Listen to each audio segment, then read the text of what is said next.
Where did you learn to play that piece? Arthur Callahan's voice echoed through the great hall just after the final note faded into the air. Annie Brooks kept her hands resting on the piano keys, making no move to leave the instrument.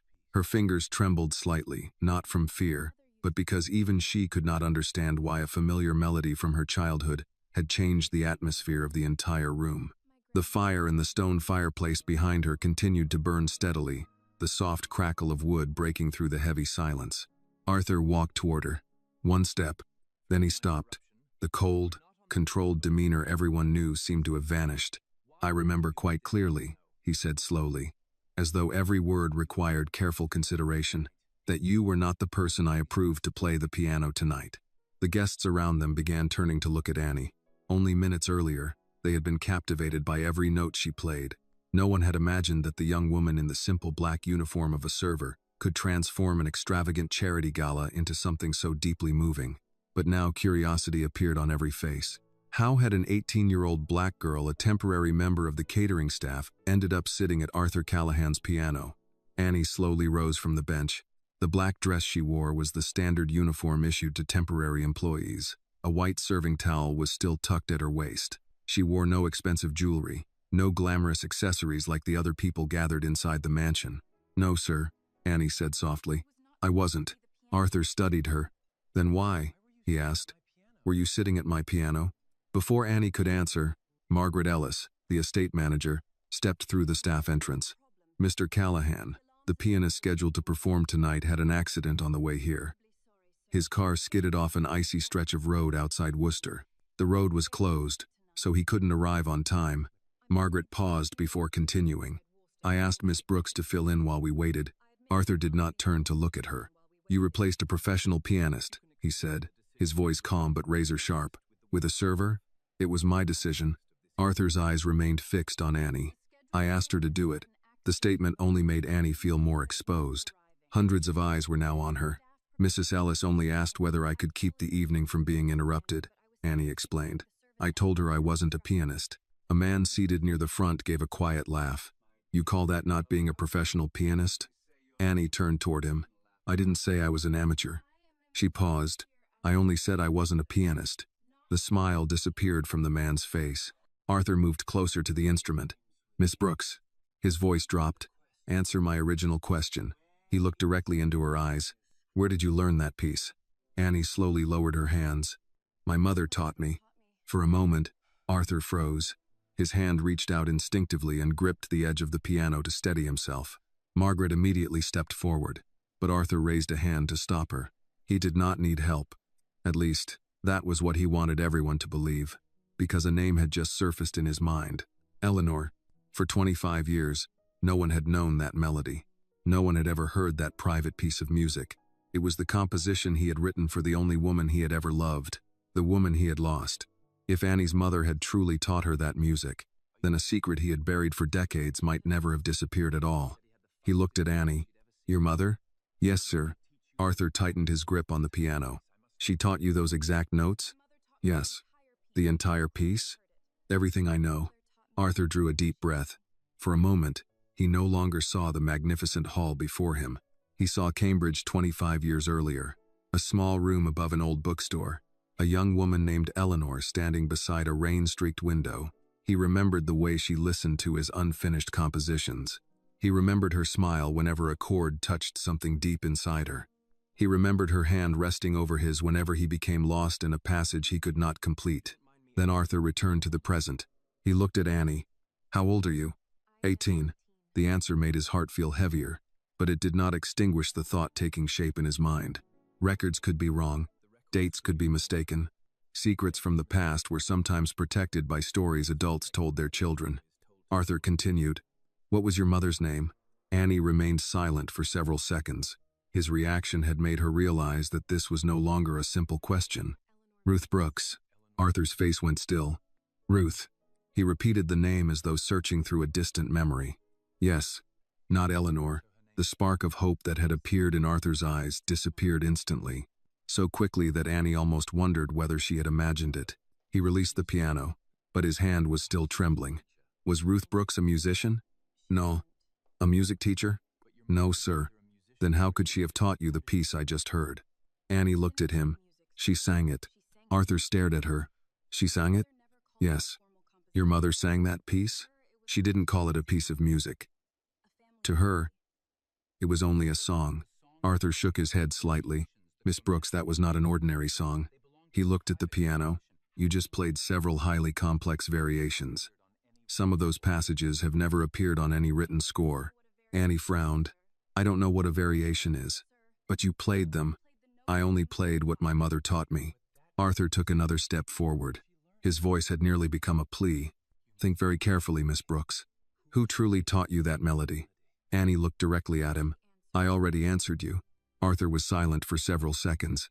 Then he asked again. Tell me one more time. Margaret stared at him in astonishment. She had worked for Arthur for more than 30 years.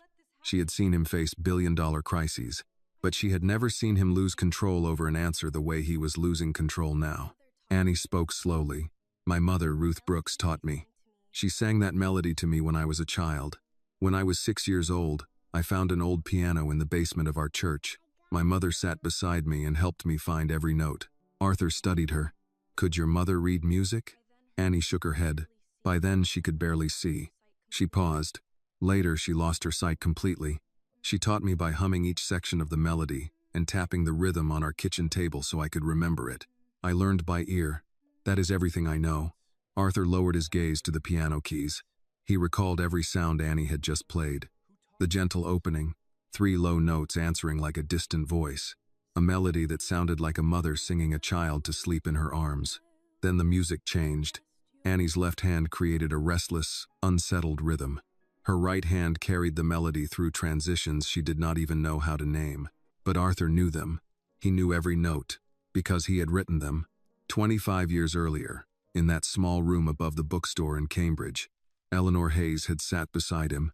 She had read the pages he crossed out and discarded. She had told him he was using technique to hide what he truly felt. There had been no recording, no published score.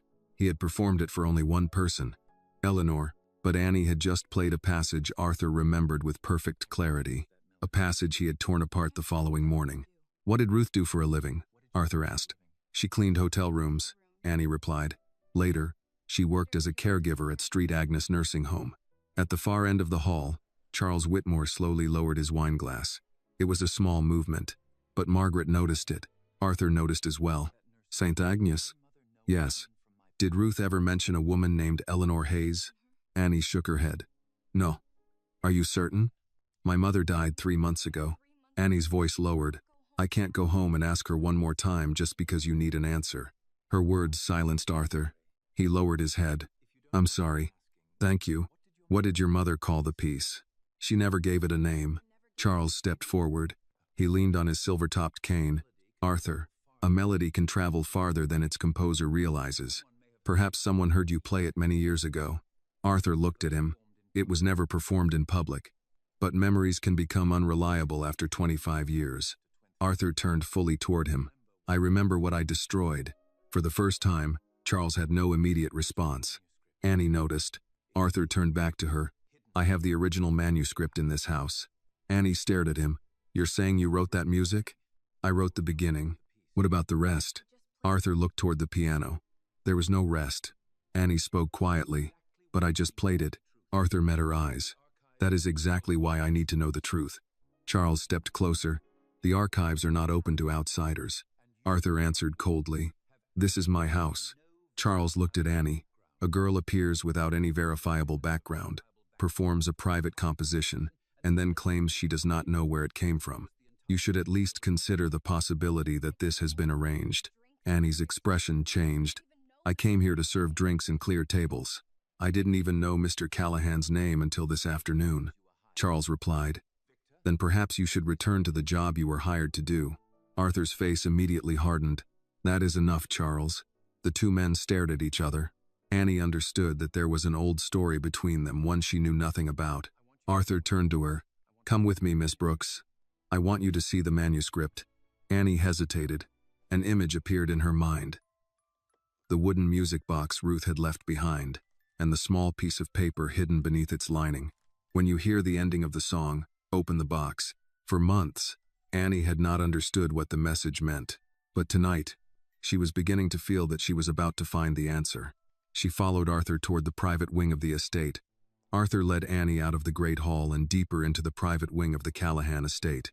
The lavish sounds of the charity gala slowly faded behind the heavy wooden doors. The conversations of wealthy guests, the gentle clinking of crystal glasses, the soft music drifting from somewhere in the distance, all of it grew quieter until it disappeared completely.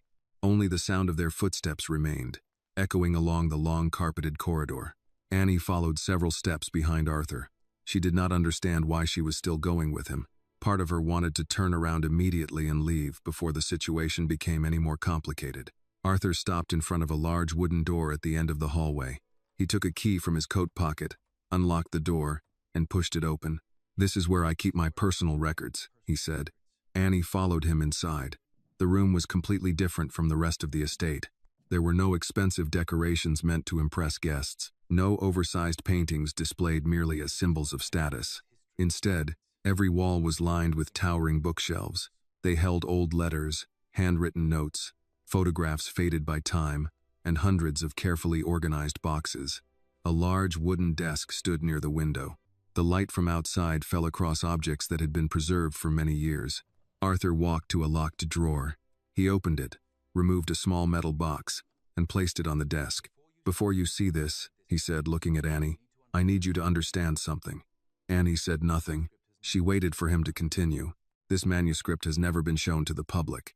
"Why not?" Arthur looked down at the box in his hands. "Because it was never finished." He opened it carefully.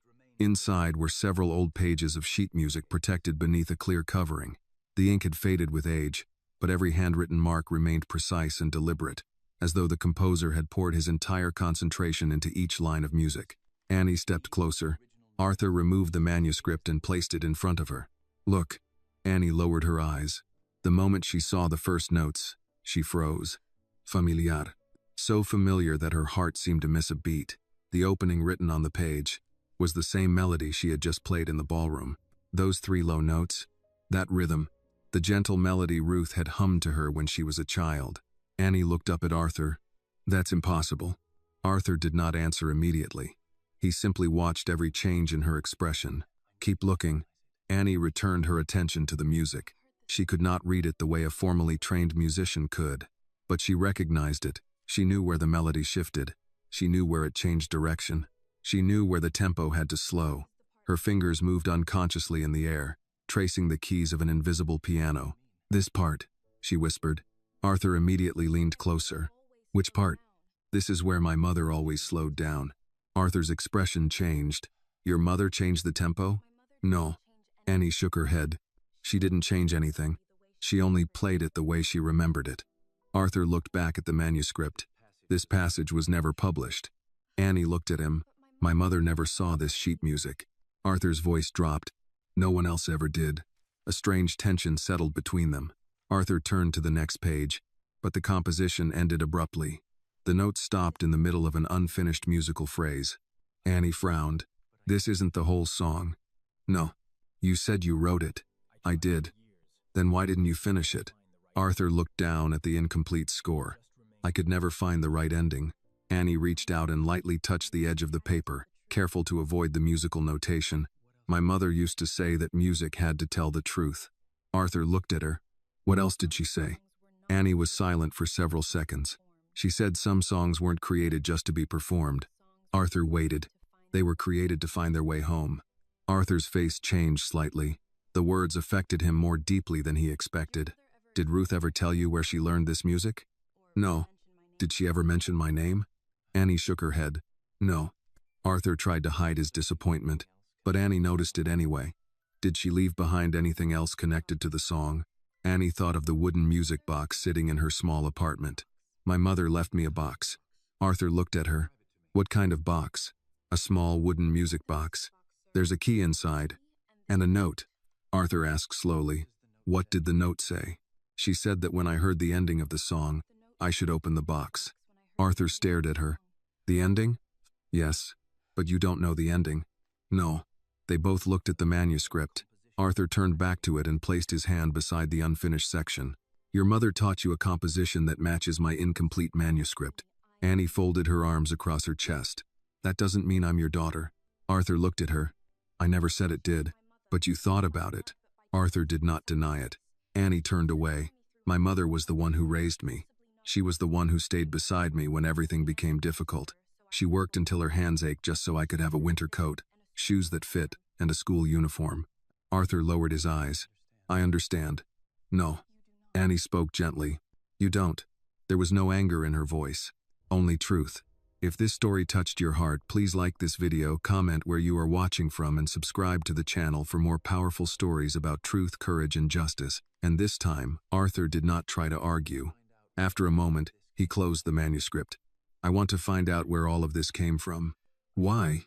Because I spent 25 years believing this music existed only in my memory. He looked down at the pages. But tonight, you walked into my house and played it. Annie studied him carefully. What do you want from me, Mr. Callahan? Arthur answered honestly. I don't know yet. The response surprised her. A man like Arthur Callahan was supposed to always have an answer. But at that moment, he looked like someone standing before a locked door, certain that a terrible secret waited behind it but having no idea how to open it.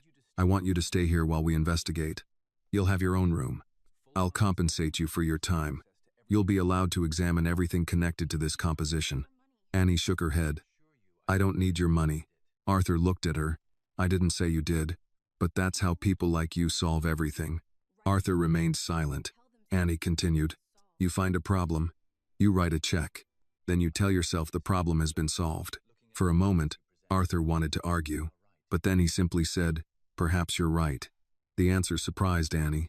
Arthur had spent his entire life surrounded by people who agreed with him. A challenge like hers should have made him angry, but this time, it made him think. I'm not asking you to trust me. I'm only asking you to help me find the truth. Just as Annie was about to answer, a shadow moved behind the glass panel in the door. Charles Whitmore. He did not enter. He stood there for several seconds, silently watching them. Then he turned and walked away. Annie watched him leave. Who is he? Arthur looked toward the door. Charles has worked for my family for many years. He seems worried. Arthur did not answer, because Annie had seen what he had also begun to realize. He was not the only person in the Callahan estate who was afraid of that piece of music. And somewhere inside the vast house, a secret buried for 25 years had just begun to come to light. Arthur closed the manuscript and placed it back inside the metal box. For a few seconds, neither he nor Annie spoke. The room felt different from when they entered. At first, Annie had seen only shelves, old papers, and a wealthy man's private collection. Now she saw something else. She saw a place where Arthur had kept a part of himself hidden from everyone. But that did not mean she trusted him. Mr. Callahan, Annie said, if this music matters so much to you, why was it hidden? Arthur looked at the manuscript box. Because some things become harder to explain the longer they stay hidden. That sounds like an answer people give when they don't want to tell the real one. Arthur looked at her. You are very direct. My mother said poor people don't have many things they can afford to lose. The truth is usually one of them. The words stayed in the room. Arthur did not take offense. Instead, he walked toward the window overlooking the snow-covered garden. I wrote that piece when I was younger. About who? Arthur remained silent for a moment. Then he answered, someone I loved. Annie watched him carefully. She knew the song? Yes. Only her? Yes. Then why do I know it? Arthur turned back. That is the question I have been trying to answer since you sat at that piano. Annie looked at the manuscript again. The notes on the page were unfamiliar to her eyes, but the sound lived inside her memory. She could almost hear Ruth's voice beside her. The thought made her chest tighten. My mother never lied to me, Annie said. Arthur nodded. I believe you. Then don't look at me like I'm a mystery you need to solve. Arthur was quiet. Annie continued. I know what people see when they look at me. They see a girl who worked in kitchens, cleaned tables, and showed up at a rich man's house because she needed money. That is not what I see. Maybe not, but you are still trying to figure out where I belong. Arthur accepted the accusation, because part of it was true. He had spent his life organizing people and situations into categories: business partners, employees, friends, enemies. Annie did not fit into any category he understood. A knock came at the door. Arthur opened it slightly. Margaret stood outside. Mr. Callahan, the guests are beginning to leave. Arthur nodded. Thank you. Margaret looked toward Annie. Miss Brooks, your coat is waiting in the staff room if you are ready. Annie looked at Arthur. I should go. Arthur hesitated. Before you leave, I want to ask you something. What? Would you come back tomorrow? Annie studied his face. Why? Because I need to compare the manuscript with what you know. You mean you want to see if I'm telling the truth? No. Arthur paused. I want to understand how two people who have never met could carry the same piece of music. Annie looked away. The answer did not satisfy her. But something in his voice made it difficult to dismiss him completely. I'll think about it. Arthur nodded. That is fair. Annie walked toward the door. When she reached the hallway, she stopped. Mr. Callahan?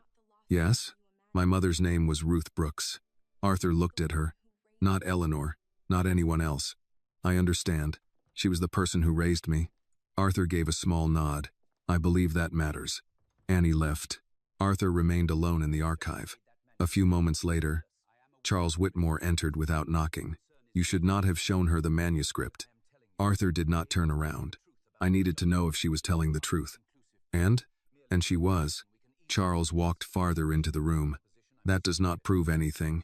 Arthur looked at him. It proves she knows a piece of music that was never made public. Charles adjusted his jacket, which is exactly why you need to be careful. Careful of what? Of allowing emotion to replace judgment.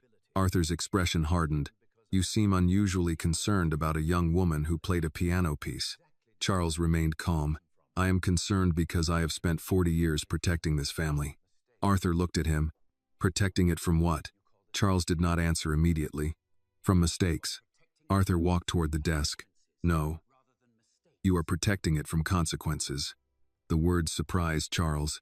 For the first time that evening, the distance between them felt different. Not employer and advisor. Not billionaire and lawyer. Two men standing on opposite sides of a secret. Charles lowered his voice. Arthur, whatever connection you think exists between that girl and your past, you need proof before you destroy your own reputation. Arthur looked back at the manuscript. My reputation survived many things. He placed his hand on the box. But if someone took the truth away from another person for 25 years, I want to know. Charles's face remained unreadable. I hope you know what you are looking for. Arthur answered without hesitation. So do I. After Charles left, Arthur returned to the manuscript. He opened it again. The unfinished note stared back at him. For years, he had believed the missing ending was the one thing he had lost. Now he wondered if the missing ending had been waiting for someone else to bring it home. Across the city, Annie returned to the small apartment she had shared with Ruth. The lights were off. The rooms were quiet. She placed her coat on the chair and looked at the wooden music box sitting on the table. For months, she had been afraid to open it because she did not understand Ruth's final message.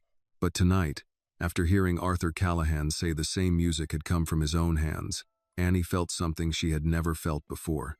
Not fear. A question. She picked up the box, and for the first time, she wondered if her mother had not left her a memory. Maybe she had left her a path. The next morning, Annie woke up before the alarm on her phone. For a few seconds, she forgot where she was. Then she saw the small apartment around her, the worn kitchen table, the empty chair where Ruth used to sit every morning with a cup of coffee between her hands, the old radio on the counter that Ruth refused to replace because she said, new things don't always have better memories. Annie looked at the wooden music box on the table. She had not opened it. Not yet. The note from Ruth was still inside her mind. When you hear the end of the song, open the box. But there was no ending. Only questions. Annie made coffee and sat quietly, trying to decide whether returning to Callahan Estate was a mistake. She did not trust Arthur Callahan, but she trusted Ruth. And Ruth had left that address behind for a reason. By 10 in the morning, Annie was standing at the front entrance of the mansion again. Margaret Ellis opened the door before Annie could knock twice. I was wondering if you would come back, Margaret said. Annie looked surprised. Were you expecting me? No. Margaret stepped aside. But I was hoping you would. Inside, the house was much quieter than the previous night. Without guests, it felt less like a place built for appearances and more like a home. Mr. Callahan is in the library, Margaret said. Annie nodded. Before she walked away, Margaret added, Miss Brooks. Annie turned. Whatever happens here, remember one thing. What? People with money often believe they own the truth because they can afford better lawyers. They don't. Annie looked at her. Thank you. Margaret gave a small nod. The truth belongs to whoever is brave enough to keep looking. Annie entered the library. Arthur was standing near the desk with several documents spread out in front of him. He looked different from the man she saw the night before. Less like a billionaire, more like someone who had not slept. "You came back," he said. "You asked me to." Arthur nodded. "I appreciate that." Annie looked at the papers. "What are those?" "Everything I have about the composition." He moved one folder toward her. "Dates, notes, drafts, anything connected to it." Annie looked through the documents. Most of them meant nothing to her. Names, dates, technical descriptions. Then she saw a photograph. A young woman stood beside a piano. Annie stopped. Arthur noticed. "Do you know her?" Annie touched the edge of the photo. "No." A pause. "But I've seen her before." Arthur stepped closer. "Where?" "In my mother's things." His expression changed. "Your mother had a photograph of Eleanor Hayes?" "I don't know her name." Annie looked at the picture again. "She never told me who this woman was. She just kept the photo inside a drawer." Arthur took the photograph carefully. His fingers tightened around the edges. "Ruth kept this?" "Yes." The answer affected him, not because he knew what it meant, because he knew what it might mean. "Miss Brooks." "Annie." Arthur looked at her. "Annie." He placed the photograph back on the desk. "Did Ruth ever tell you about working at Street Agnes?" "Yes." "What did she say?" "That she took care of people who had nobody else." Arthur looked down. "That sounds like her." Annie noticed the sadness in his voice. "You knew her?" "No." The answer came quickly. Too quickly. Annie caught it. "You hesitated." Arthur looked toward the window. "There are people we know without ever meeting them." She did not push further. Instead, she pointed toward the manuscript. "Can we look at the music again?" Arthur opened the folder. The pages were placed carefully on the desk. Annie stood beside him. The notes were the same ones she had played. She followed the first lines. "I still don't understand." "What?" "How my mother knew this." Arthur watched her. "I have been asking myself the same question. Who else knew this piece?" Arthur was silent. Then he answered, "One person." "Who?" Arthur looked at the unfinished manuscript. "Eleanor Hayes." The name stayed between them. Annie noticed the way he said it. Not like a business partner. Not like an old friend. Like someone who still carried the weight of that person. "She was important to you." Arthur did not deny it. "Yes." "Did she write this with you?" "No." "Then why did she know it?" Arthur looked at the pages. "Because I wanted her to hear it before anyone else." Annie nodded slowly. "And then?" Arthur took a breath. "And then life changed." He did not explain. Not yet. Before Annie could ask another question, the library door opened. Charles Whitmore entered. "Arthur, the board members are asking questions." Arthur did not move. "What kind of questions?" "Questions about the young woman staying in your home." Annie immediately stepped back. "I'm not staying here." Charles looked at her. "Not yet." The words were polite, but the meaning was clear. Arthur noticed. "Charles, I am simply reminding you that people are watching." Annie looked at him. "Why?" Charles turned toward her. "Because powerful people attract attention." "No," Annie replied. "Powerful people attract protection." The room became quiet. Charles studied her. "You are very confident." "No." Annie looked at the manuscript. "I'm just tired of people assuming I don't understand what they're doing." Arthur watched the exchange. Something about Annie's response reminded him of the person he had lost. Not Eleanor's face. Not her voice. Her courage. Charles turned back to Arthur. "You need to be careful." Arthur answered calmly. "I am." "No, Arthur. You are emotional." For the first time, Arthur's voice became firm. "And you are afraid." Charles stopped. Only for a moment. But it was enough. After Charles left, Annie looked at Arthur.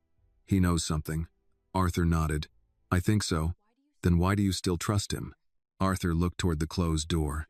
"That is a question I should have asked myself a long time ago." The answer surprised Annie. A man like Arthur Callahan was not supposed to admit mistakes. But he had. And that made the mystery even more complicated. That afternoon, Arthur asked Annie to stay at the estate temporarily, while they investigated the connection between Ruth, Eleanor, and the music. Annie did not accept immediately. She walked back to the apartment that evening and sat beside Ruth's old piano. She placed her fingers on the keys. The melody came naturally, but this time, she heard something different. Not just a song, a message. And somewhere inside Callahan Estate, Arthur Callahan was looking at the same unfinished manuscript, wondering the same thing. If Annie had inherited the music, what else had been passed down with it? The next morning, Arthur Callahan arrived at the library before anyone else in the house. The manuscript was already on the desk. He had spent most of the night looking at the same pages, hoping the answer would appear if he studied them long enough. But the notes remained the same. The mystery remained the same. A melody he had written decades ago had returned through an 18-year-old girl who claimed she learned it from a woman Arthur had never met. Or at least, he thought he had never met her. That thought bothered him more than anything else. A knock came at the door. "Come in." Annie stepped inside. She was wearing a simple gray sweater and jeans. Nothing about her appearance suggested she belonged in a mansion like Callahan Estate. But Arthur was beginning to understand that belonging had nothing to do with clothing. "Good morning," she said. "Good morning." Arthur gestured toward the table. "I asked Daniel to look into some records." "Who is Daniel?" "My attorney." Annie stopped. "Another person who works for you?" Arthur noticed her hesitation. "Yes." "Then how do I know he is looking for the truth and not just protecting you?" The question was direct, but Arthur did not avoid it. "You don't." Annie looked surprised. "That's an honest answer. I'm trying to give more of those." She looked at him for a moment. "Why?" Arthur glanced at the manuscript. "Because I think I spent too many years believing honesty was something people could delay until it became convenient." Annie did not respond, but she listened. Arthur opened the folder. "There is something I need to tell you." Annie sat down. "About Eleanor Hayes." Arthur nodded. "She was the person who knew this music besides me." "You loved her?" "Yes." The answer came without hesitation. Annie looked down at the manuscript. "What happened?" Arthur remained quiet for several seconds. "She was someone my family did not accept." "Because of her?" "Because of who she was." Annie understood what he meant. "She was black." Arthur nodded. "Yes." The room became quiet. "My family believed they were protecting the Callahan name," he continued. "They believed certain people belonged in certain places." Annie looked at him. "And you?" Arthur looked away. "I was younger than I should have been. I thought love was enough. Then I learned that wanting something and fighting for it are not the same thing." Annie studied his face. "You left her." Arthur did not defend himself. "Yes." The honesty surprised her. Most wealthy people she had met never admitted mistakes. They explained them. They renamed them. They turned them into business decisions. Arthur simply accepted the blame. "Did you ever see her again?" "Yes." Annie waited. "Only once." "What happened?" Arthur looked at the unfinished manuscript. "I thought I had more time." Annie understood the meaning behind those words. People always thought there would be another conversation, another chance, another day. Until there wasn't. Before she could ask more, the library door opened. Daniel Price entered carrying a folder. "Arthur." Arthur stood. "Any progress?" Daniel placed the folder on the desk. "I found records connected to Street Agnes nursing home." Annie moved closer. "What kind of records?" "Employment records, patient files, anything that was publicly available." Arthur opened the folder. The first pages were ordinary documents. Then Annie saw a name. Eleanor Hayes. Her eyes stopped. "She was there." Daniel nodded. "Yes." Arthur looked at the document carefully. "When?" "Several years after you lost contact with her." Arthur's expression changed. "What does it say?" Daniel hesitated. "Some records are missing." "Missing?" "Yes." Several pages were removed from the original file. Annie looked at Arthur. "Someone wanted those pages gone." Daniel nodded. "That is possible." Arthur continued reading. A small note was attached to the file. "Patient responds positively to familiar melodies. Frequently repeats unfinished musical phrase." Arthur's hand stopped. "Unfinished musical phrase," he whispered. Annie looked at him. "That's the song." Arthur nodded slowly. Daniel looked between them. "You need to understand something. This is not enough to prove anything." "I know," Arthur said. "But it does show that the connection between Ruth, Eleanor, and this composition is real." Annie looked at the document. "My mother worked there." "Yes," Daniel replied. "Did she take care of Eleanor?" Daniel looked at Arthur before answering. "The records suggest that." Annie stepped back slightly. For years, Ruth had told her stories about caring for people who had been forgotten. Annie had never imagined one of those people might be connected to a billionaire standing in front of her. Arthur looked at Annie. "Did Ruth ever talk about her patients?" "Sometimes." "What did she say about them?" Annie thought. "She said some people lose their memories but still remember what matters." Arthur lowered his eyes. That sentence felt too close. Daniel closed the folder. There is something else. Arthur looked up. What? The records show Eleanor had a visitor listed as unknown. Unknown? Yes. No name, no contact information. When? Daniel checked the page. Several months before she left the facility. Arthur became still. Annie noticed. You think it was her? Arthur did not answer, but she already knew. Eleanor, the person who had inspired the music, the person who might connect everything. Later that afternoon, Arthur asked Annie if she would stay at the estate while they continued looking through records. This time, she did not immediately refuse. I need rules, she said. Arthur almost smiled. Rules? Yes. All right. No treating me like a charity case. Agreed. No buying me things I didn't ask for. Agreed. No making decisions about my future without asking me. Arthur paused, then nodded. Agreed. Annie looked at him. And if we find out this has nothing to do with me? Arthur answered immediately. Then I will still help you find out why your mother knew this music. That answer mattered more than she expected. For the first time since entering Callahan Estate, Annie felt she was not being invited into someone else's world. She was being invited to search for her own.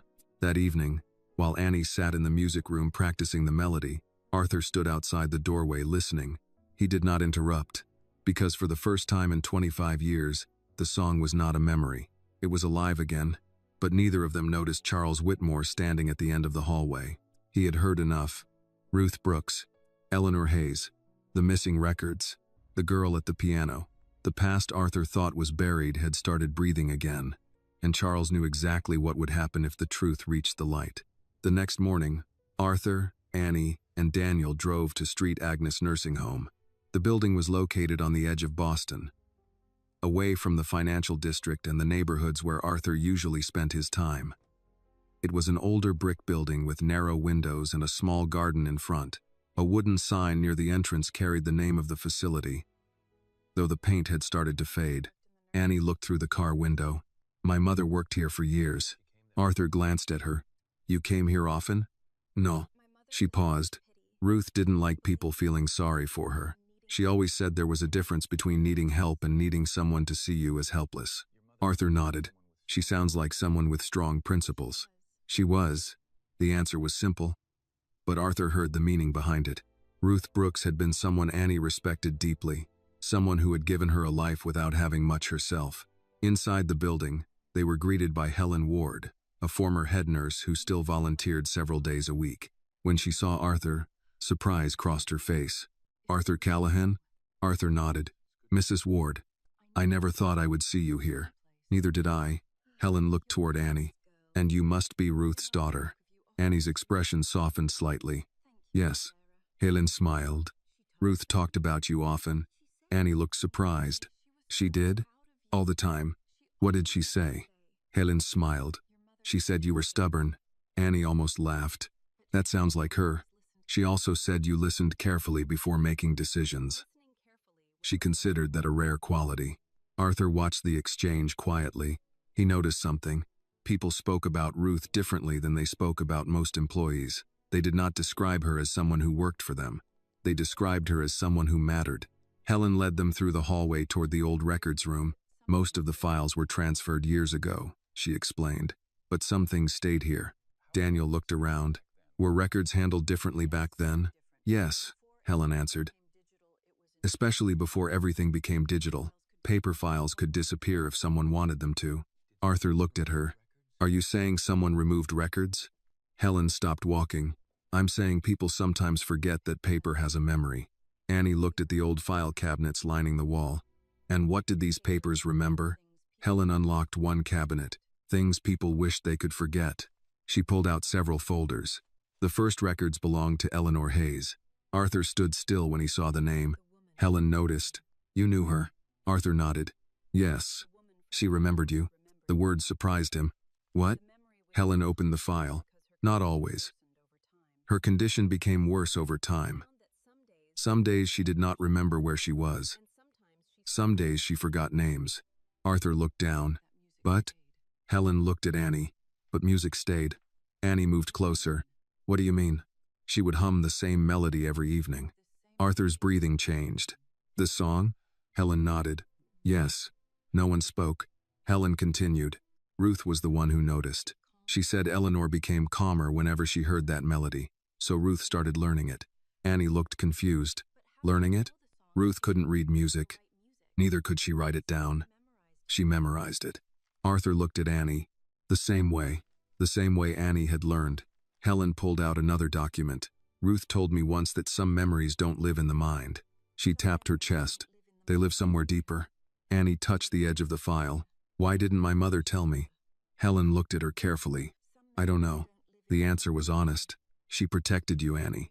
Ruth was the kind of person who carried other people's pain without telling anyone she was carrying it. Arthur looked through the documents. A small note caught his attention. Patient frequently mentions a child. He read the line twice. Who wrote this? Helen checked the signature. One of the nurses. What child? Helen shook her head. We never knew. Arthur looked at Annie. A question formed between them, but neither said it. Daniel continued searching through the files. There are missing pages. Helen nodded. Yes. Do you know when they disappeared? No. Do you know who had access? Helen became quiet. Several seconds passed. Then she answered. Many people. Arthur closed the file. Someone wanted something hidden. Helen looked at him. Mr. Callahan. Sometimes people don't hide things because they are afraid of being discovered. Why then? Because they are afraid someone else will finally understand. The words stayed with them. Before leaving, Helen brought Annie to a small room at the end of the hallway. This was Eleanor's room. Annie stepped inside. There was almost nothing left. A chair, a small table, an old window facing the garden. Helen pointed toward the corner. She used to sit there and hum. Annie looked at the empty space. For a moment, she imagined Ruth standing beside the bed, listening carefully and memorizing every note. My mother was here, Annie whispered. Yes. With her. Helen nodded. Yes. On the drive back to Callahan Estate, no one spoke much. Arthur looked out the window. For years he believed his greatest loss was Eleanor. Now he wondered if there had been another loss hidden behind that one. A child, a daughter, a life he never knew existed. When they arrived at the mansion, Charles Whitmore was waiting in the entrance hall. You went to Street Agnes. Arthur stopped. Yes. Charles looked at Annie. You should have informed me. Arthur's expression hardened. I don't report my personal investigations to you. Charles remained calm. I am trying to protect you. Annie stepped forward. Everyone keeps saying that. Charles looked at her. What? That they are protecting him. She looked around the mansion, but nobody asks who is protected from the truth. The hallway became silent. Charles stared at her. Then he turned toward Arthur. You are allowing emotions to guide your decisions. Arthur answered quietly. No. He looked at Annie. I am finally allowing the truth to guide them. Charles said nothing, but as he walked away, Annie noticed something. For the first time, Charles Whitmore did not look confident. He looked concerned, and that was when Annie realized something important. They were not just searching for answers anymore. Someone was trying to stop them from finding them. The news spread faster than Arthur expected. By the following morning, reporters were already waiting outside the gates of Callahan Estate. No one knew the full story, but they knew enough to ask questions. A young black woman had played a private composition at Arthur Callahan's charity event. She had been invited back to the mansion. She had spent time with one of the richest men in Massachusetts. To the outside world, it was a mystery. To Arthur, it was a search for the truth. To Charles Whitmore, it was a threat. Arthur stood in his office watching reporters gather near the entrance. They know too much, Daniel said. Arthur turned. How? Daniel placed a newspaper on the desk. The headline was simple. Unknown young woman linked to Callahan family mystery. Arthur picked it up. The article did not accuse Annie directly, but the language was clear. It questioned why an 18-year-old woman with no musical training had access to a private composition. Annie entered the office and saw the newspaper. They already know my name. Arthur looked at her. I'm sorry. She picked up the paper. You didn't do this. No. But your world did. Arthur had no answer, because she was right. People who had never cared about Annie's life suddenly cared about every detail of it. Where she lived, where she worked, who raised her, what she wore. Daniel looked at Arthur. This will get worse before it gets better. Annie folded the newspaper. Why? Because people are uncomfortable when they don't understand something, Daniel replied. Annie looked at him. No, people are uncomfortable when someone they never expected to matter suddenly matters. The room became quiet. Arthur looked at her. She was not angry because she wanted attention. She was angry because she understood exactly how quickly people could decide her value. Later that afternoon, Arthur held a meeting with the Callahan Foundation Board. Annie did not want to attend, but Arthur asked her to come. "You don't need to defend me," she told him before entering the room. "I know. Then why am I here?" "Because they need to hear the truth from the person they are discussing." The board members sat around a long table. Most were older, wealthy, and familiar with Arthur's world. Lydia Callahan, Arthur's younger sister, sat near the end of the table. She looked at Annie for several seconds before speaking. "So this is the young woman everyone is talking about." Annie remained standing. "Yes." Lydia looked toward Arthur. "Are you certain this is wise?" Arthur answered calmly. "What exactly are you asking?" "I am asking if you have considered the possibility that emotions are affecting your judgment." Annie looked around the table. "That seems to be the question everyone asks when they don't like the answer." Lydia frowned. "This is not personal. It became personal when people started investigating my life before they investigated why I was brought here." No one responded. Arthur looked at Lydia. "Annie is helping me understand something from my past." "And if she is wrong?" Arthur answered. "Then we will accept that." Lydia leaned back. "You would risk your family's reputation over a song?" Arthur looked at the window. "No." He paused. "I would risk it over the truth." After the meeting ended, Annie walked through the hallway with Arthur. "Your sister doesn't like me. She doesn't know you." "That's why." Arthur looked at her. "What do you mean?" "She decided what I was before she met me." Arthur understood, because he had seen that happen his entire life. People had decided what Eleanor was before knowing her.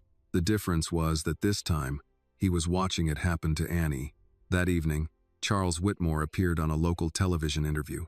Arthur watched from the library. The host smiled politely. "Mr. Whitmore, there are questions about the young woman connected to Arthur Callahan. What can you tell us?" Charles remained calm. "Arthur is a generous man. Sometimes generous people attract those who misunderstand their kindness." Arthur's expression changed. Annie watched beside him. "He's talking about me." Arthur nodded. Charles continued. "We should remember that emotional stories can be powerful. But emotions are not evidence." The host asked, "Are you saying Miss Brooks is lying?" Charles smiled. "I am saying everyone deserves a fair examination of the facts." Annie turned off the television. "He never said my name." "No, but everyone knows who he means." Arthur nodded. Charles had done exactly what experienced people did when they wanted to destroy someone without appearing cruel. He planted doubt. He made suspicion sound reasonable. The next morning, Annie returned to her apartment to collect some belongings. When she opened the door, she immediately noticed something was wrong. Nothing was stolen. Nothing was broken. But things had been moved. The small wooden music box Ruth left behind was no longer where Annie had placed it. Her heart tightened. She searched the room. Then she found it. The box was sitting on the kitchen table. Open. Annie froze. Inside, the key was still there, but beneath it was a small piece of paper she had never seen before. She picked it up. Only 4 words were written. "Stop looking for answers." Annie stood silently. Someone had entered her home. Someone knew what she was searching for. When Arthur arrived, he found her sitting at the kitchen table with the note in her hand. His expression changed immediately. "Who did this?" "I don't know." "Did they take anything?" Annie looked at the music box. "No." Arthur picked up the note carefully. "This is a warning." Annie looked at him. "From who?" Arthur did not answer, because for the first time, he was no longer wondering whether someone wanted the truth hidden. He knew someone had spent 25 years protecting a secret, and now that secret was protecting itself. The warning left on Annie's kitchen table changed the atmosphere around the investigation. Before that moment, Arthur believed they were searching through old records and painful memories. Now he understood something else. Someone was watching. Someone was worried. Arthur insisted on increasing security around Annie's apartment, but she refused to move into Callahan Estate immediately. "I appreciate what you're trying to do," Annie said, standing near the doorway of her apartment, "but I don't want my life controlled because someone is afraid of the truth." Arthur looked at the small room around them. The old couch, the second-hand bookshelf, the piano near the window where Ruth had spent countless hours teaching Annie. "You shouldn't have to be brave because other people are afraid." Annie looked at him. "That's something rich people say when they're used to solving problems for everyone else." Arthur almost responded, but stopped. because he knew there was truth in it. "I'm trying to learn," he said. Annie noticed the sincerity in his voice. It did not erase the distance between them, but it changed something. The next day, Daniel returned with new information. He arrived at the estate carrying a thick folder. "I found something from Street Matthew Children's home." Arthur and Annie were sitting in the library. "What kind of information?" Arthur asked. Daniel opened the folder. "Old placement records. Most of them were transferred when the facility closed. Many are incomplete." Annie looked at the documents. "Why would you look there?" Daniel hesitated. "Because of the missing records from Street Agnes." Arthur understood. If someone removed pages connected to Eleanor, they may have created another record somewhere else. Daniel nodded. "Exactly." He placed a paper on the desk. "This is a list of children admitted during the same period Eleanor was at Street Agnes." Annie scanned the names. Most meant nothing. Then she saw something. A handwritten note in the corner. "Female infant. Temporary name assigned. Records incomplete." Her fingers stopped. Arthur noticed. "What is it?" Annie looked up. "I don't know." Daniel moved closer. "The original name was removed." "Removed?" "Yes." Arthur's face became serious. "By who?" "That's what we need to find out." Annie stared at the document. A strange feeling moved through her. Not recognition. Not yet. Just the feeling that she was standing near a door she had spent her whole life avoiding. Arthur noticed her silence. "Annie." She looked at him. "What if I don't want the answer?" The question surprised him. "Why wouldn't you?" "Because answers can take things away." Arthur listened. "I know Ruth was my mother. I know she loved me. What if finding out where I came from changes the way I look at everything?" Arthur looked at the piano near the window. "I spent many years avoiding the truth because I thought knowing it would hurt less than facing it." Annie looked at him. "Did it work?" "No." The answer was immediate. No, it did not. For the first time, Annie saw Arthur not as a billionaire searching for a lost daughter. She saw a man who had spent years living with an unanswered question. Daniel closed the folder. "There is another issue." "What?" "The media is following this story more closely." Arthur sighed. "What now?" "They found out about Street Matthew." Annie frowned. "How?" Daniel did not answer. He did not need to. Everyone in the room knew there were only a few people who could access the information. That evening, another article appeared. This time, the tone was different. It did not simply question Annie. It attacked her. The article suggested she was manipulating Arthur's grief. It questioned why a young woman with no documented musical education was suddenly connected to one of the wealthiest families in the country. Arthur read the article in silence. Annie stood beside him. "They make it sound like I planned all of this." Arthur folded the paper. "I'm sorry." Annie looked at him. "You keep saying that." "Because I mean it." She looked away. "Sorry doesn't change how people see me." Arthur nodded. "No. A pause. But maybe what I do next can." The following morning, Arthur called a press conference. Annie disagreed immediately. "No." Arthur looked at her. "No? You are going to stand in front of cameras and say I'm important because you believe I might be your daughter. That is not why." "Isn't it?" Arthur stopped. Annie continued.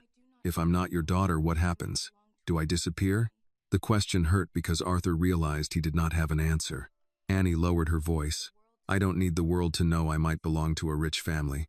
She touched the music box in her hand. "I need the world to know Ruth Brooks mattered." Arthur looked at the small wooden box.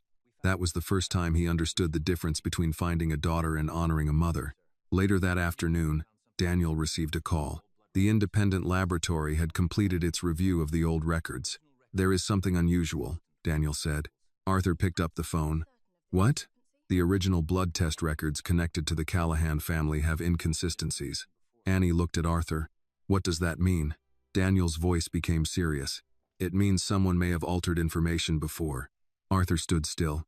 A second possibility entered his mind. If someone had changed records before, maybe they had been doing it for much longer. That night, Arthur returned to the library alone. He opened the manuscript. The unfinished composition sat in front of him. 25 years ago, someone had tried to erase a song. Now someone was trying to erase a person. But this time, Arthur was no longer the young man who stayed silent. And Annie was no longer the child who had no choice. Together, they were beginning to uncover a truth that had survived because two women refused to let it disappear. The independent laboratory results arrived 3 days later. Arthur was in the library when Daniel walked in. One look at Daniel's face told him something was wrong. "Tell me." Daniel placed a sealed envelope on the desk. "I want you to understand something before we open this." Arthur looked at him. "What?"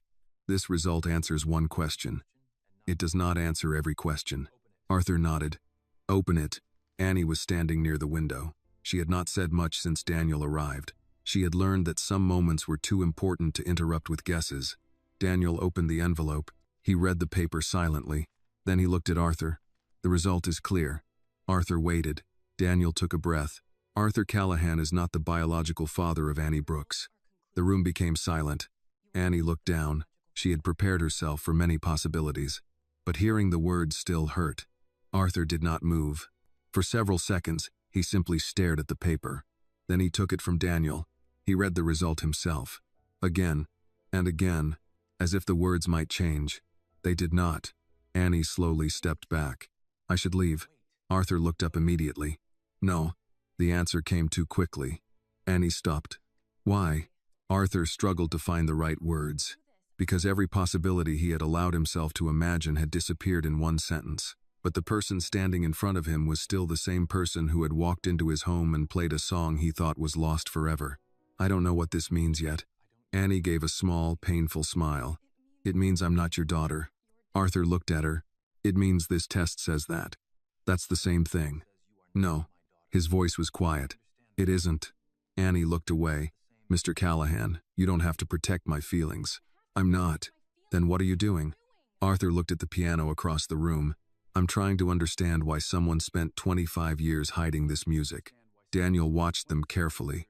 He knew this was not only about blood. It was about two people who had both spent their lives missing something they could not name. Before anyone could say more, the library door opened. Lydia Callahan entered. She looked at the papers in Daniel's hand. "I heard the results came back." Arthur's expression changed. "Who told you?" Lydia ignored the question. "So it is true." Annie looked at her. "What is true?" Lydia hesitated. Then she said, "You are not a Callahan." The words were not loud, but they carried enough weight. Arthur's face hardened.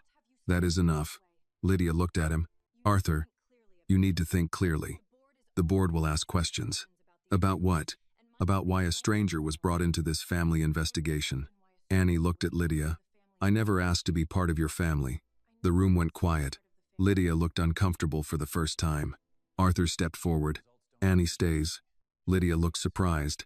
"Even after the result?" Arthur answered without hesitation. "Yes." "Why?" Arthur looked at the manuscript on the desk. "Because the question was never only about whether she was my daughter." Lydia shook her head. "You are letting emotion control you." Arthur looked at her. "No." A pause. "I am finally realizing that I should have questioned things a long time ago." After Lydia left, Annie stood near the doorway. "I'm going home." Arthur did not stop her. Not because he wanted her to leave, because he understood that she needed to choose. "I'm sorry," he said. Annie turned. "For what?" "For making you believe something before I knew the truth." She looked at him. "That is the first time you apologized for something that wasn't caused by someone else." Arthur accepted that. "I should have done it sooner." Annie left. That evening, she returned to the apartment she had shared with Ruth. The silence felt heavier than before. She placed the test result on the kitchen table. Then she looked at the piano. For the first time since Ruth died, Annie did not play the melody. She was afraid that if she played it, she would remember the mansion, the questions, the possibility of having another family, then losing it. A knock came at the door. Annie froze. She had learned not to ignore unexpected visitors. When she opened the door, Helen Ward was standing there. "Annie, what are you doing here?" Helen held a small envelope. "Your mother left something with me." Annie looked at the envelope. "Why didn't you give it to me before?" Helen looked down. "Because Ruth asked me not to." Annie took it. "What did she say?" Helen's eyes became sad. "She said you should only open it when you were searching for answers, not when you were searching for a family." Annie opened the envelope. Inside was a small handwritten note. The handwriting was Ruth's. Annie read it silently. "My dear Annie, if you are reading this, then you have finally found the song's beginning. But remember something. A person is not created by the blood they carry. A person is created by the love they give and receive. Do not let anyone convince you that your worth depends on where you came from. You were my daughter because I chose you every day. Annie held the letter tightly. Helen watched her. She loved you very much. Annie wiped her eyes. Why did she hide everything? Helen sat down. Maybe she wasn't hiding it from you. Then who? Helen looked toward the window. Maybe she was hiding you from them. At the same time, inside Callahan Estate, Charles Whitmore stood in his office making a phone call.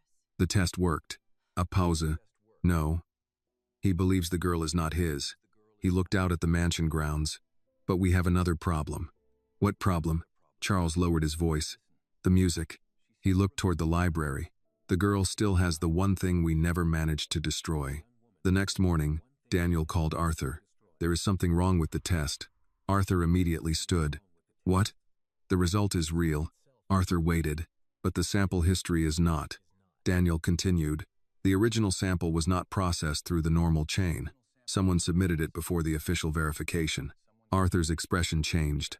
Are you saying someone controlled the test? Yes. A long silence followed. Arthur looked at the unfinished manuscript. The truth they thought they had found was not the truth. It was another door, and someone had been standing behind it, waiting for them to open it. The morning after Daniel's call, Arthur drove to Annie's apartment. He did not bring security. He did not bring assistance. He came alone. When Annie opened the door, she looked surprised. I thought you would send someone. Arthur looked at her. I almost did. Why didn't you? Because I'm starting to understand that not every problem can be solved by sending someone else to handle it. Annie looked at him for a moment, then stepped aside. Come in. The apartment was quiet. Arthur noticed the small details he had never seen before. Ruth's old coffee cup near the sink, the folded blanket on the couch, the piano by the window with worn keys from years of use. This was not just a place where Annie lived. It was where she belonged. Daniel's words were still in Arthur's mind. The test result is real.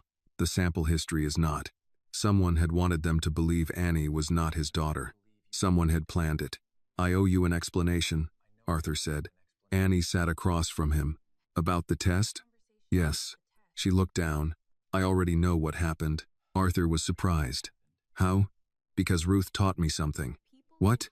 People who hide the truth always leave something behind. Arthur listened. She used to tell me that lies require too much maintenance. Someone has to keep protecting them. Arthur nodded slowly. She was right. Annie looked at him. Do you still think I'm your daughter? Arthur did not answer immediately. I don't know. The honesty surprised her. But I know something else. What? You are the person who played a song that no one else should know. Annie looked toward the piano. Arthur continued. And you are the person Ruth raised. That matters whether we find a blood connection or not. Annie remained quiet. It was not the answer she expected. She expected him to say he was certain. She expected him to chase the idea of having a daughter. Instead, he was accepting uncertainty. That made the question harder. Before they could continue, Helen Ward arrived. She carried a small box in her hands. Annie immediately recognized it. That's my mother's. Helen nodded. Ruth left it with me before she passed away. Annie stood. Why? Helen looked at her carefully. Because she knew this day might come. Arthur watched Annie. What is inside? Helen placed the box on the table. I don't know. Ruth told me never to open it. Annie touched the wooden surface. The same music box she had carried all her life. The same box she had been afraid to open. She wanted me to wait. Helen nodded. She said the song had to bring you here first. Arthur looked at Annie. Bring you here? Annie looked at the box. I thought she meant somewhere. She ran her fingers along the edge. Maybe she meant someone. She opened the small drawer beneath the box. Inside was the key. The same key Ruth had left behind. But there was something else. A small envelope. Annie froze. This wasn't here before. Helen looked confused. What do you mean? The box was empty except for the key. Arthur leaned closer. Open it. Annie hesitated. Then she opened the envelope. Inside was a photograph. A woman was holding a newborn baby. Annie's breath stopped. She did not recognize the woman, but she recognized the baby blanket. It was the same small blanket Ruth had kept in a drawer, the same one she refused to throw away. Behind the photograph was a handwritten note. Annie read it. Her name is Anna. Her voice became quiet. Arthur looked at the photograph. Anna? Annie continued reading. Please find her when the time is right. The handwriting was not Ruth's. Helen looked at the note. That is not Ruth's writing. Arthur took a closer look. His expression changed. Eleanor. Annie looked at him. You recognize it? Arthur nodded slowly. Yes. The room became silent. Arthur picked up the photograph carefully. That is Eleanor Hayes. Annie looked at the woman holding the baby. The woman she had never met. The woman who somehow knew the song. The woman whose name had appeared again and again. Helen sat down. I think there is something you need to know. Arthur looked at her. What? Helen took a deep breath. Ruth was not Eleanor's lover. Annie frowned. What? She was her caretaker. Arthur stared at her. Then why did Eleanor's things end up with Ruth? Because Ruth was the only person Eleanor trusted. Helen looked at Annie. Your mother spent years taking care of her. Annie shook her head. My mother was a house cleaner. She was more than that. Helen's voice became softer. She was the person who stayed beside someone everyone else had forgotten. Arthur looked at the photograph again. If Ruth cared for Eleanor. Helen nodded. Then Ruth knew the truth. Annie felt her heartbeat increase. What truth? Helen looked at her. That Eleanor had a child. The room became completely still. Arthur looked at Annie. Annie looked back at him. For the first time since the investigation began, the possibility did not feel like a fantasy. It felt like a missing piece. Helen continued. Eleanor was sick. Her memory was not always clear, but she remembered one thing. What? The child she lost. Arthur closed his eyes for a moment. All the questions, all the missing records, the song, the photograph, the box, they were no longer separate mysteries. They were connected. Annie held the photograph tightly. My whole life, I thought Ruth was the only mother I had. Helen reached for her hand. She was. Annie looked at her. But maybe someone else loved you before she did. The words broke something inside Annie. Not because she suddenly wanted another mother, but because she realized there might have been another person who spent years missing her. Arthur looked at the unfinished mystery in front of him. The answer was no longer only about him. It was about two women. One who gave birth to Annie, and one who gave her a life. Outside the apartment, a car remained parked across the street. Inside it, Charles Whitmore watched the building. He saw Arthur leave. He saw Helen leave. And he knew the truth had moved closer than ever.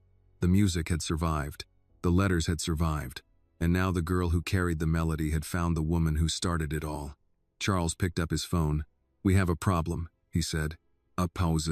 No, the girl is not looking for money. He looked toward Annie's window. She is looking for the truth. And that was the one thing Charles Whitmore could never allow her to find. Arthur returned to Callahan Estate with the photograph and the handwritten note in his possession. He did not place them in the archive. Not yet. For the first time in many years, he was afraid of putting something important behind a locked door. The evidence they had found was no longer just about a forgotten composition. It was about a child, a mother, and a truth that someone had spent decades trying to erase. Daniel arrived shortly after. When he saw the photograph on the desk, he stopped. What is that? Arthur handed it to him. Eleanor. Daniel studied the picture. And the baby? Arthur looked toward the window. We don't know. Annie sat across the room, holding Ruth's letter. She had barely spoken since leaving her apartment, not because she had nothing to say, because too many things were changing at once. For 18 years, her world had been simple. Ruth was her mother. The apartment was her home. The piano was where her mother's voice still existed. Now every answer created another question. Daniel placed the photograph down. We need to be careful. Annie looked at him. Why? Because if this proves what we think it proves, someone worked very hard to make sure it was never discovered. Arthur nodded. Charles. No one disagreed. The name had become connected to every missing piece. The missing records. The altered test. The warning at Annie's apartment. Daniel opened his folder.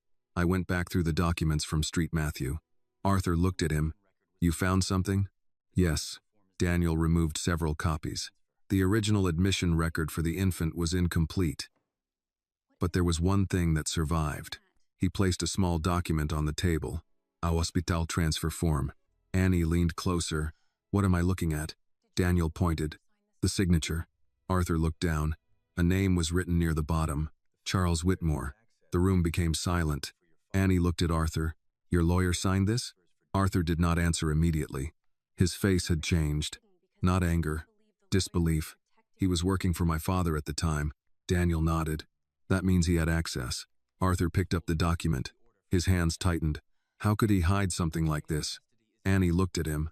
Maybe because everyone believed he was protecting you. Arthur looked at her. The words hurt because they were true. Charles had never called himself a villain. He had always called himself a protector. But protection without permission could become control, and control could become cruelty.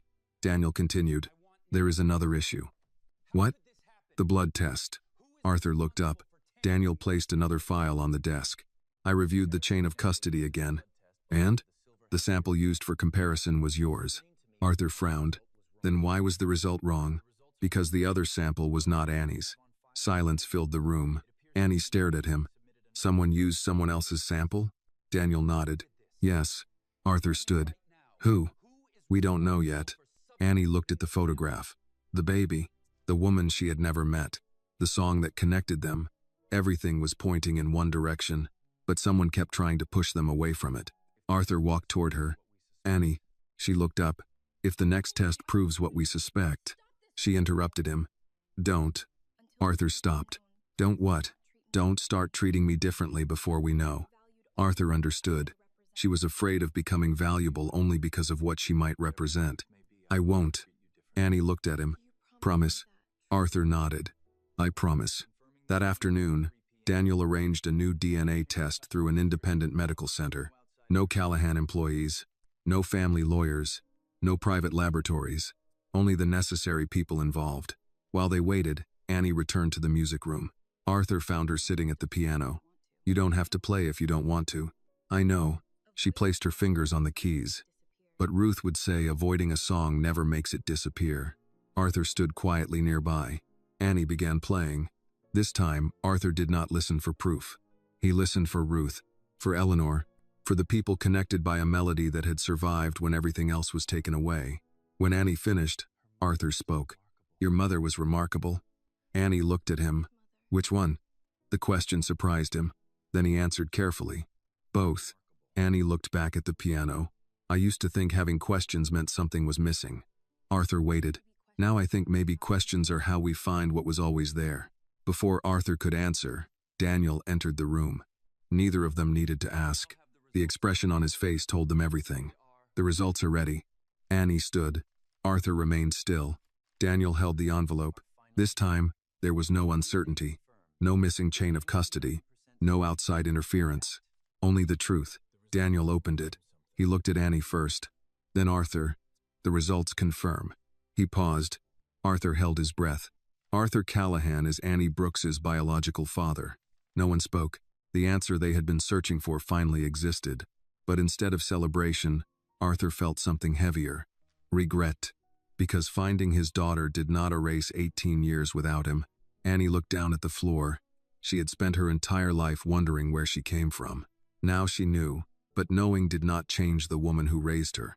Ruth was still her mother. Arthur stepped closer. "I don't expect you to call me anything." Annie looked at him. "What?" "I don't expect you to suddenly see me as your father." His voice was quiet. "I missed too much." Annie looked away. For the first time, she saw something in Arthur that money could never hide. A man grieving for years he could never get back. Outside the room, Charles Whitmore stood in the hallway. He heard enough. The test had failed. The truth had survived. And now Arthur Callahan had something he had spent decades trying to prevent. A daughter. Charles walked away slowly. Because if the truth could not be buried anymore, he would have to find another way to destroy it. The news did not become public immediately. Arthur wanted time. Not for himself. For Annie. He knew what would happen once people learned the truth. The same people who had questioned her before would suddenly change their voices. They would call her the lost Callahan heir. They would talk about her future, her inheritance, and her place in a family she had never known. Arthur did not want Annie to become a story before she had the chance to understand her own life. But someone else was not willing to wait. 3 days after the DNA confirmation, Arthur received a letter from the Callahan Foundation Board requesting an emergency meeting. Daniel read it carefully. "They are questioning your ability to manage the foundation." Arthur looked up. "Because of Annie?" "Because of everything connected to Annie." Annie was sitting nearby. "I knew this would happen." Arthur looked at her. "What?" "They don't care about the truth." She placed the DNA report on the table. "They care about what happens when the truth changes who gets power." Arthur remained silent, because she understood the situation better than many people who had spent their entire lives around wealth. The emergency board meeting was held that afternoon inside Callahan Estate, the same room where Arthur had announced major business decisions for years. But this time, the atmosphere was different. Lydia sat at the table. Charles Whitmore sat beside her. Several board members avoided looking directly at Annie. Arthur noticed they were not questioning whether Annie existed. The DNA test had removed that argument. Now they were questioning whether she deserved to matter. Arthur stood at the head of the table. Before we begin, I want everyone to understand one thing. He looked around the room. Annie Brooks is my biological daughter. The room remained silent. Lydia folded her hands. We understand the result. Good. But this raises serious concerns. Arthur looked at her. Such as? The timing. Annie frowned. The timing? Lydia looked at her. You appear after years of no public record, after a private composition suddenly reappears, and after Arthur begins changing his estate plans. Annie stared at her. I didn't ask for any of that. I am not accusing you, but you are questioning me. Lydia did not answer. Arthur stepped in. Enough. Charles spoke calmly. Arthur, emotions are making this harder. Arthur turned toward him. You keep saying that, because it is true. No. Arthur's voice became firmer. You keep saying emotions are the problem because facts are becoming inconvenient. Charles's expression remained controlled. This is not about inconvenience. It is about protecting everything you built. Annie looked at Charles. Everyone keeps using that word. What word? Protect. She looked around the room. Protecting the family. Protecting the company. Protecting the reputation. A pause. But who was protecting the people who got hurt? No one answered. The question stayed in the room. Arthur looked at Annie. For the first time, he realized she was not fighting to enter the Callahan family. She was fighting against the idea that a family name mattered more than people. Lydia looked at Arthur. If she becomes your heir, the foundation changes. The company changes. Arthur nodded. Yes, that is a risk. Arthur looked toward Annie. No. A pause. It is a responsibility. Charles leaned forward. Arthur, you need to think about what happens if this becomes public. The media will question everything. Arthur answered quietly. Let them. Everyone looked at him. I spent 25 years believing I had no choice. I will not spend another day making decisions based on fear. The meeting ended without a decision, but everyone understood something had changed. Arthur was no longer protecting the Callahan name. He was protecting the truth. After the meeting, Annie stood outside the library. You didn't have to do that. Arthur walked beside her. Do what? Stand against everyone. Arthur looked at her. Yes, I did. Why? He thought about the answer. Because someone should have done it for Eleanor. Annie looked at him. The name still carried pain. You really loved her? Arthur nodded. Yes. Then why didn't you fight harder? The question stopped him, not because he had never heard it, because he had spent years avoiding it. I thought I was protecting her. Annie waited. I was actually protecting myself. The honesty surprised her. Arthur continued. I was afraid of losing everything. And you lost her anyway. Yes. A quiet moment passed. Annie looked toward the piano room. My mother never talked about wealth. Arthur smiled slightly. What did she talk about? People. Arthur nodded. That sounds like Ruth. She said a person's value was not measured by what they owned. Arthur looked at the mansion around them. She was right. That evening, Annie returned to the music room. She sat at the piano but did not play immediately. Arthur stood near the doorway. You don't have to prove anything. I know. She looked at the keys. I'm not playing for them. Who are you playing for? Annie placed her hands on the piano. My mother. Arthur understood. Not one mother. Both. The melody began. This time, Arthur heard something different. The song was no longer only connected to Eleanor. It was connected to Ruth's patience, to Annie's childhood, to every person who had carried a piece of the truth without being recognized. But while the music filled the room, Charles Whitmore was making his own preparations. In his office, he placed several documents on his desk. The DNA result, the adoption records, the old files from Street Matthew. He had spent decades controlling what the Callahan family knew. Now a girl he had never considered important had undone years of work with a single melody. He picked up the phone. We need to move faster. The person on the other end asked. What about the girl? Charles looked toward the window. The girl is not the problem. He paused. The problem is that Arthur finally wants the truth. And for Charles Whitmore, that was far more dangerous. The following morning, Daniel arrived at Callahan Estate earlier than usual. Arthur immediately noticed something was wrong. Daniel rarely showed emotion, but this time he placed his briefcase on the table without sitting down. "What happened?" Arthur asked. Daniel looked at Annie. "I found something connected to Charles Whitmore." Annie stood. "What?" Daniel opened his briefcase and removed several copies of documents. "After the board meeting, I reviewed every record connected to Eleanor, Street Agnes, and Street Matthew." Arthur looked through the papers. "And? There are financial transfers. To where?" Daniel pointed to the documents. "Several payments made through accounts connected to Charles's private legal office." Arthur's expression changed. "Payments to the orphanage?" "Yes."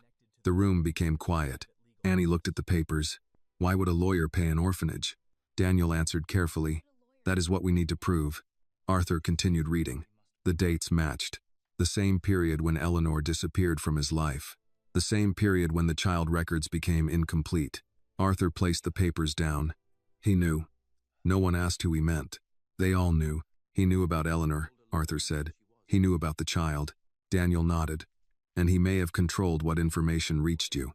Annie looked at Arthur. How could someone do that for so long? Arthur did not answer immediately, because the answer was painful. Power. A person with enough influence could make missing documents look like mistakes. They could turn silence into something normal. Before they could continue, Margaret entered the room. "Mr. Callahan." Arthur looked up. "What is it?" "Charles is here." Annie and Arthur exchanged a glance. "Bring him in." Charles entered the library several moments later. He looked exactly as he always had. Calm, controlled, as if nothing in the world could surprise him. But Arthur noticed something different. Charles was not here to advise. He was here to negotiate. "You have been investigating me," Charles said. Arthur did not deny it. "We found records." Charles looked at Daniel. "Records can be misunderstood." Daniel replied calmly, "Then you should have no problem explaining them." Charles looked at the documents on the desk. "You are making a mistake." Arthur stepped closer. "No." His voice was steady. "I made a mistake 25 years ago." Charles's expression changed slightly. "I protected you." "No." Arthur looked directly at him. "You protected the version of my life that was easiest for you to manage." Charles remained silent. Arthur continued. "You decided what I should know. You decided what Eleanor should lose. You decided what happened to a child who had no one to speak for her." Charles's jaw tightened. "I did what was necessary." Annie looked at him. "For who?" Charles turned toward her. "For the future." Annie shook her head. "No." She looked at Arthur. "You protected a name." Charles's voice hardened. "You have no idea what you are talking about." Annie stepped forward. "I know exactly what I'm talking about." She looked at the documents. "You thought people like my mother were invisible." Charles said nothing. "You thought because she cleaned rooms and cared for patients, nobody would care what happened to her." The room became silent, but she remembered. Annie touched the manuscript on the desk. She remembered the song. Charles looked toward the piano. For the first time, his confidence weakened. Arthur saw it. "You were afraid of a melody." Charles looked back at him. "I was afraid of what it would reveal." The admission was small, but it was enough. Daniel immediately took note. Arthur stared at Charles. "You just admitted you knew." Charles realized his mistake. The room changed. The careful conversation was over. Charles turned toward the door. "This is not finished." Arthur replied, "Yes. A pause. It is." Charles left, but before he reached the hallway, Daniel's phone rang. He answered. His expression changed. "What happened?" Everyone looked at him. Daniel listened for several seconds. Then he ended the call. "That was the independent investigator." Arthur stood. "And?" "They found the original Street Matthew records." Annie looked at him. "The real ones?" "Yes." Daniel opened his notebook. "And there is something else." "What?" The adoption record for Annie was not signed by Ruth Brooks as the first person involved. Annie frowned. "Then who?" Daniel looked at Arthur. "Eleanor Hayes." No one moved. Arthur felt the room disappear for a moment. "Eleanor?" Daniel nodded. "She signed a document requesting that the child be placed with a trusted caregiver if she was unable to raise her." Annie looked confused. "Then Ruth was not hiding you," Daniel said. "She was protecting you." Annie sat down slowly. "For 18 years. She had believed her past was something hidden from her. Now she was beginning to understand. Maybe it had been hidden for her. Not from her. Arthur looked at the manuscript, the song, the child, the missing records. Everything was connected. But there was still one question. Why had Eleanor never reached him? Daniel answered before Arthur asked. There is one more file. Arthur looked up. Where? Locked inside the old Callahan family archive. A silence followed. Everyone knew what that meant. The archive that only Arthur's father and Charles had access to. The archive Charles had spent decades controlling. That night, Arthur stood in front of the old archive door beneath the east wing of the mansion. Annie stood beside him. This is where the truth was kept? Arthur looked at the lock. Yes. And now? Arthur took the key. Now we open it. The door did not move at first. It had not been opened in years. Then the lock turned. Inside were boxes of old records, family documents, and personal files. But before they could search, they heard a sound behind them. The door closed. Arthur turned. Charles Whitmore stood there. For the first time, he was no longer pretending to be a protector. You should have stopped looking. Arthur looked at him. No. He glanced at Annie. I should have started looking sooner. Charles stepped forward. Some truths destroy families. Annie looked at him. No, she said quietly. Some truths reveal who was destroying them. Charles stared at her, and in that moment, he understood. The girl he had ignored for 18 years was the one person he could no longer control. Because she did not want power. She wanted the truth, and that made her impossible to buy. The archive room became silent after Charles Whitmore closed the door behind him. Arthur stood between the old shelves and the locked cabinets, watching the man who had served his family for decades. For most of Arthur's life, Charles had been the person who knew every contract, every decision, every weakness inside the Callahan family. But now Arthur saw something different. Not loyalty. Fear. Move away from the door, Charles, Arthur said. Charles did not move. You still don't understand what you are doing. Arthur looked around the room. I think I understand better than I ever have. These documents will not bring back the years you lost. No. Arthur's voice became quieter, but hiding them stole years from someone else. Annie stood beside him, holding the small wooden music box. She looked at Charles. Why? Charles looked at her. Why what? Why did you do this? For the first time, Charles looked directly at her instead of through her. Because I knew what would happen. Annie frowned. What would happen? The Callahan family would fall apart. Arthur shook his head. No, you were afraid the Callahan family would change. Charles's expression hardened. You were young. You had no idea what was expected of you. Arthur looked at him. You mean what my father expected? Charles did not answer. That silence said enough. Daniel stepped closer. We have documents showing payments connected to Street Matthew Children's home, missing records from Street Agnes, and evidence that the original DNA process was manipulated. Charles looked at him. You think paperwork will defeat me? No, Daniel replied. The truth will. Charles gave a small smile. You sound just like Arthur. Arthur looked toward the shelves. Maybe that is the problem. He opened the first cabinet.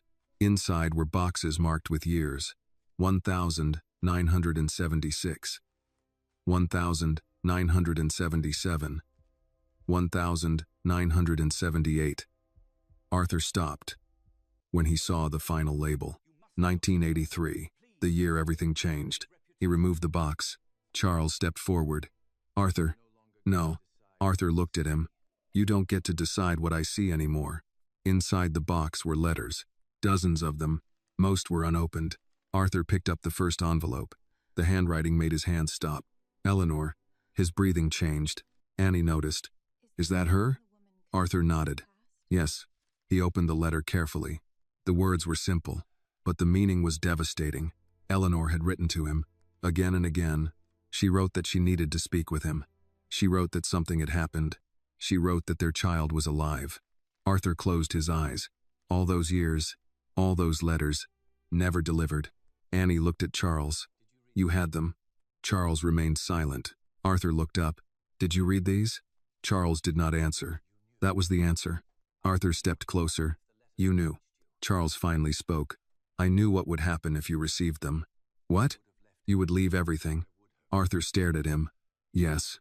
A pause. I would have. Charles shook his head. You had responsibilities. No. Arthur's voice became firm. I had fear. The room became quiet. For years, Arthur had blamed circumstances. His family, his father, society. But now he understood. The final decision had always belonged to him. He had chosen comfort over courage. Charles looked at Annie. You think this changes everything? Annie held the letter. It changes everything for the people who were hurt. Charles's voice lowered. You still don't understand. People like you were never supposed to enter this world. Arthur's face changed. The words were no longer about protecting a family. They revealed the belief underneath. Annie looked at him calmly. And there it is. Charles stared at her. What? The truth you were hiding. She looked around the archive. You weren't protecting the family. A pause. You were protecting the idea that some people belonged above others. Charles said nothing, because there was nothing left to defend. Daniel quietly stepped outside and made a phone call. Minutes later, investigators arrived. Charles did not fight. Maybe because he knew the evidence was too much. Maybe because the person who had spent years controlling the truth finally realized he could no longer control the consequences. As he was escorted away, Charles looked back at Arthur. I saved this family. Arthur looked at him. No. A pause. You saved yourself from admitting what you did. After Charles left, the archive became quiet again. But this time, the silence was different. It was not hiding anything. Arthur sat at the desk with Eleanor's letters in front of him. Annie stood nearby. I'm sorry. She looked at him. For what? For the fact that you spent 18 years without knowing the truth. Annie looked down at Ruth's music box. I spent 18 years with someone who loved me. Arthur nodded. Yes. She was my mother. Yes. And Eleanor. Arthur waited. Annie took a breath. She was someone who loved me before she even knew me. Arthur looked away, overwhelmed. The truth had given them answers, but it had also shown them everything they could never recover. Later that evening, Arthur made a public statement. He did not stand before cameras to announce a lost heir. He stood there to admit a failure. I spent many years believing success meant building something no one could take away from me, Arthur said. But I learned that a person can own buildings, companies, and wealth, while still losing the things that matter most. He spoke about Eleanor, about Ruth, about Annie. He did not ask the public to celebrate him. He asked them to remember the people whose voices were ignored. The Callahan Foundation announced a new initiative, the Ruth Brooks and Eleanor Hayes Foundation. It would support children without stable families, care workers who spent their lives helping others, young musicians without access to training, families searching for lost records and forgotten histories. Annie watched the announcement from the living room. Arthur sat beside her. You didn't put your name on it. He shook his head. It doesn't belong to me. She looked at him. You're learning. Arthur smiled slightly. I am. For the first time, Annie did not see a billionaire trying to repair the past. She saw a father trying to become worthy of the future. And somewhere in the house, beneath years of silence, the unfinished melody was waiting, not for someone to discover it, but for someone to finally finish it. Several months passed after the truth became public. The newspapers eventually stopped following Annie everywhere. The questions became fewer. The cameras disappeared from outside Callahan Estate. But inside the mansion, life did not return to the way it was before. It became something new. Annie still lived in the same small apartment in Boston. Arthur had offered her a room at the estate, but she refused. Not because she disliked the mansion, because Ruth had taught her that a home was not measured by size. It was measured by the people waiting inside. Arthur respected that. Every Sunday morning, he drove to the apartment instead. Sometimes they had breakfast together at a small diner near Annie's neighborhood. Arthur, who once ate every meal surrounded by executives and advisors, now sat at a corner table drinking ordinary coffee and listening to Annie talk about music, listening to stories about Ruth, listening to the life he missed. One morning, Annie placed an old photograph on the table. It showed Ruth sitting beside her piano. Arthur looked at it carefully. She looks happy. She was. Annie smiled. She didn't have much money, but she always said being rich and having a good life were two different things. Arthur nodded. Your mother understood something I spent decades trying to learn. What? That having more does not always mean having enough. Annie smiled slightly. You're learning. Arthur laughed softly. Yes. The Callahan estate also changed. The music room, once a private place only Arthur used, became a place for young musicians from the community. Children who could not afford lessons came there every week. Annie helped teach them, not how to read music first, how to listen, the same way Ruth taught her. One afternoon, Arthur watched Annie work with a young girl who was struggling with a piano exercise. The girl looked frustrated. "I can't do it." Annie smiled. "Don't fight the song." The girl looked confused. "What does that mean?" "It means listen before you play." Arthur stood in the doorway. The words sounded familiar. Ruth's words, passed from one person to another. That evening, Arthur and Annie returned to the private music room. The original manuscript was on the piano, the unfinished composition, the same pages that had waited 25 years. Arthur sat down. "I never thought I would see this again." Annie stood beside him.